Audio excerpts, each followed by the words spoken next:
আমাদের নবী সাল্লাল্লাহু আলাইহি সাল্লাম বলছেন, যে ব্যক্তি প্রত্যেক রাত্রে একবার এই সূরা ওয়াকিয়া পাঠ করবে, নবী ওয়াদা দিছে, মান ক্বারা সূরাতাল ওয়াকিয়া ফি কুল্লি লাইলাতিন লাম তুসিবহু ফাকাতুন আবাদা।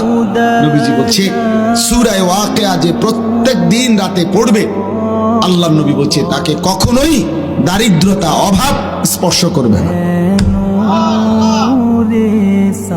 এজন্য যুগ যুগ ধরে মাদ্রাসাগুলোর মধ্যে, বিশেষ করে কওমি মাদ্রাসায় যুগ যুগ ধরে মাগরিবের পরে এই সূরা পড়া হয়। আউলিয়া বুজুর্গরা যারা পৃথিবীতে যুগ যুগ ধরে নেককার বান্দারা মাগরিবের নামাজের পরে সূরা ওয়াকিয়া পড়ে। সূরা ওয়াকিয়া আল্লাহ নবী সাল্লাল্লাহু আলাইহি ওয়াসাল্লাম বলছে তাকে অভাব স্পর্শ করবে।